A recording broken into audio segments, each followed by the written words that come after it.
Nesse vídeo eu vou te mostrar a lógica oculta por trás da fortuna do homem mais rico da história, o primeiro bilionário do mundo. O segredo dele não estava no que ele vendia, mas em como ele usava a fraqueza dos concorrentes para dominar o mercado inteiro. A grande chave foi uma competência que ele copiava constantemente. Mas o ponto principal está em entender que esta mesma lógica, se aplicada de forma errada, é o que te faz sabotar o seu sucesso. Existe um mecanismo emocional controlando a forma como você pensa e todo o seu comportamento, te forçando a odiar o dinheiro sem você perceber.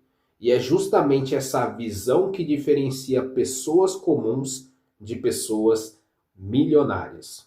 Se você não me conhece, meu nome é Félix e eu conecto frameworks aos seus valores, facilitando a realização dos seus objetivos. Então eu tenho uma proposta para você. Se até o final desse vídeo você descobrir o que realmente te impede de multiplicar dinheiro como os ricos, eu te convido a salvar o link desse vídeo no lugar seguro para você assistir várias vezes até isso dominar a forma como você pensa. Então vamos começar a nossa conversa entrando na mente do primeiro bilionário.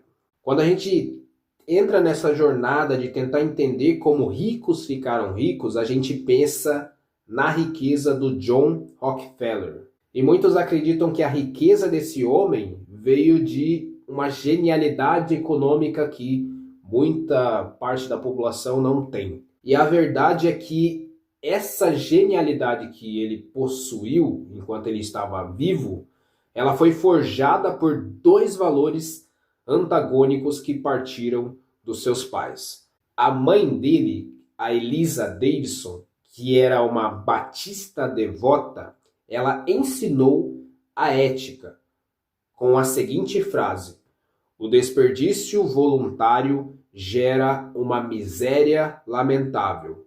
Então ela educou o John para ter autonomia financeira desde cedo, vendendo guloseimas e anotando centavo por centavo do que ele ganhava e gastava em um caderno. Então essa disciplina mostra muito como o rico se comporta. O pai do John, que é o William Avery Rockefeller, era o completo oposto. Ele vivia de trapaças e tinha uma moral duvidosa. Então ele se gabava: eu engano meus filhos sempre que posso, quero deixá-los afiados. A raiz principal dos ensinamentos do pai de Rockefeller era trocar pratos por travessas. Essa era uma metáfora que ele usava para definir como o rico multiplica dinheiro com uma visão de longo prazo e uma negociação transcendente. Então, o prato ele serve a refeição imediata. A travessa ela serve a família toda. Então, ela pensa em escala e em abundância. Então, Rockefeller juntou o autocontrole da mãe com a visão fria e estratégica do pai. Então, para você ter uma ideia, o Rockefeller ele doava 6% do que ele ganhava para a caridade até chegar na sua fase adulta, que foi onde ele investiu em um atacado de alimentos e, com os sócios como Maurice B. Clark, ele construiu uma refinaria de petróleo em 1863. Naquela época era um mercado muito volátil.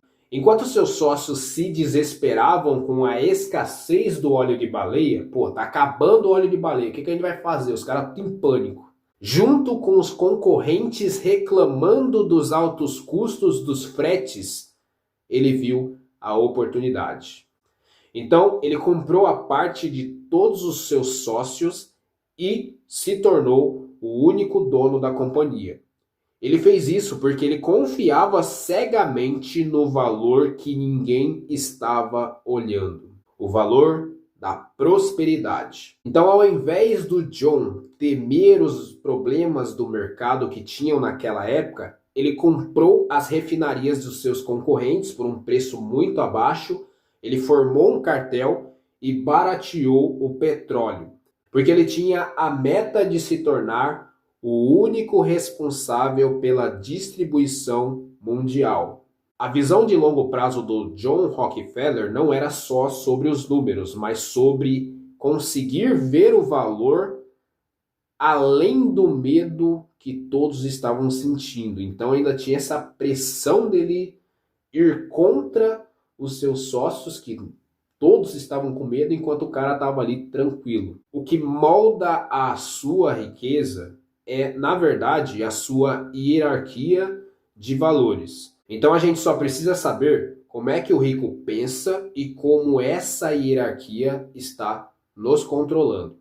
E para ficar mais fácil de você conseguir aplicar, eu trouxe um framework que resume bem a prática de como Rockefeller conseguia encontrar essas soluções. Então a competência de Rockefeller pode ser resumida em um framework de 3 passos, onde você consegue encontrar soluções no mercado em que você trabalha. Então, o primeiro passo, você tem que observar o valor que todos estão olhando de forma negativa. O princípio aqui é identificar o medo dominante no mercado. Por exemplo, no caso do Rockefeller, os sócios temiam a escassez, nesse caso, de matéria-prima. E um outro exemplo são os fretes aos quais a concorrência de Rockefeller e os seus sócios tinham que lidar. E um outro exemplo foi quando o governo forçou o Rockefeller a desfazer os cartéis que ele havia criado para baratear e conseguir se tornar o dominante assim nesse mercado de petróleo, fazendo com que ele dividisse as Standard Oil, que é a empresa que ele havia criado.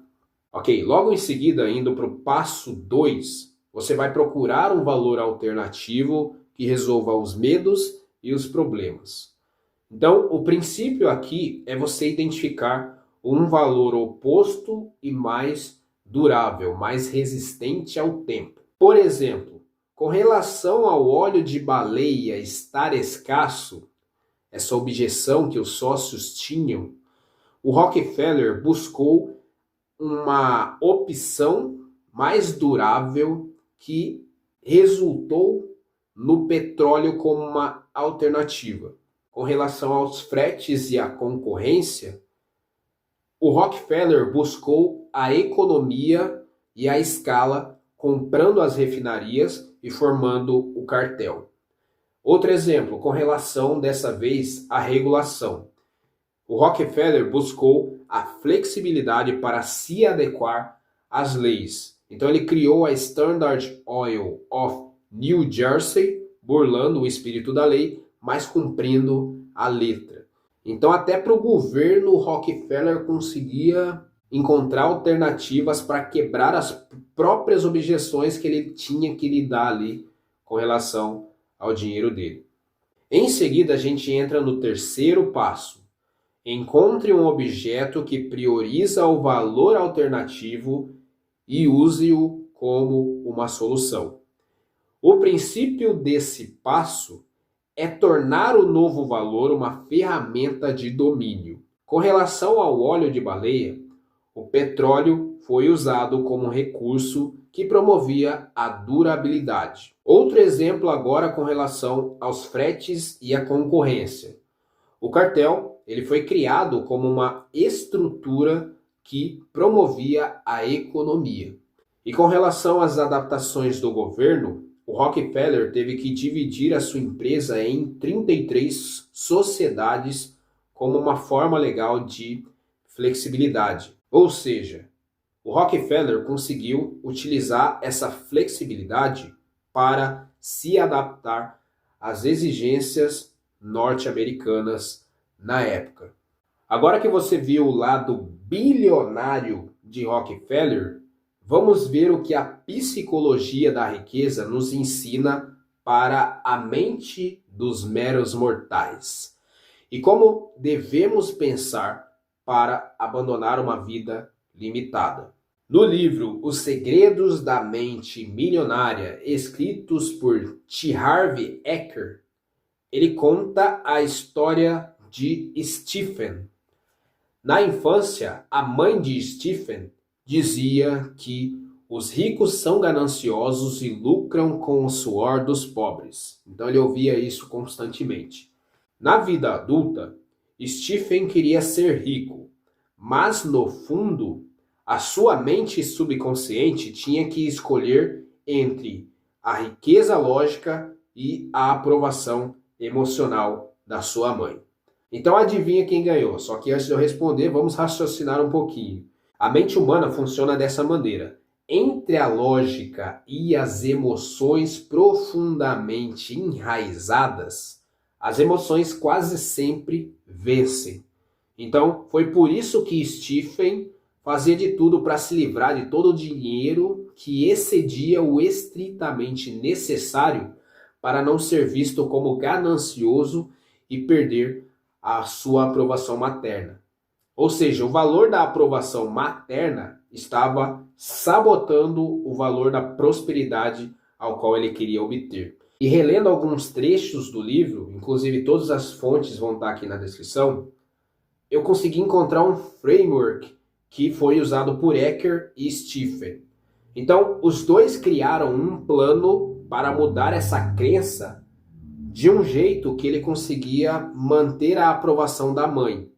Então, número 1, você tem que encontrar um valor por trás da crença negativa. Então, nesse caso, a mãe do Stephen temia a escassez e a cobiça, tanto na sua vida pessoal quanto das pessoas com quem ela convivia. Número 2, descubra o seu valor prioritário. Então, imagina uma lista completa onde o Stephen ele tinha o primeiro valor, que era o da aprovação materna, seguido do segundo valor, que é a prosperidade.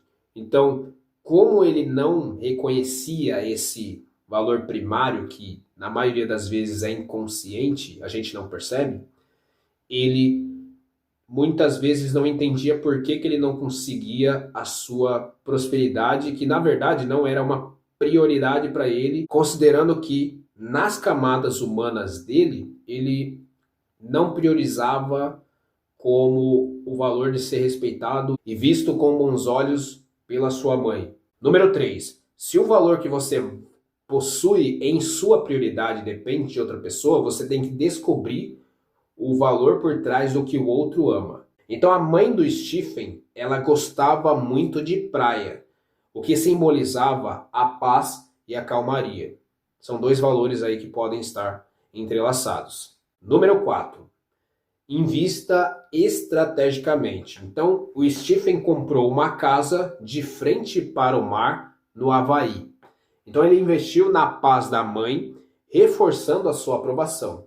Então, a mãe dele, ao perceber este ato de generosidade, ela validou um valor de legado por ela ter criado um filho de sucesso. Então, ele conseguiu ter ali o orgulho da mãe e ainda conseguiu ter a prosperidade que ele buscava. Então, cara, anota essa frase. O que muda o comportamento de uma pessoa não é a lógica, mas a reordenação dos valores que ela já possui. Eu vou repetir de novo.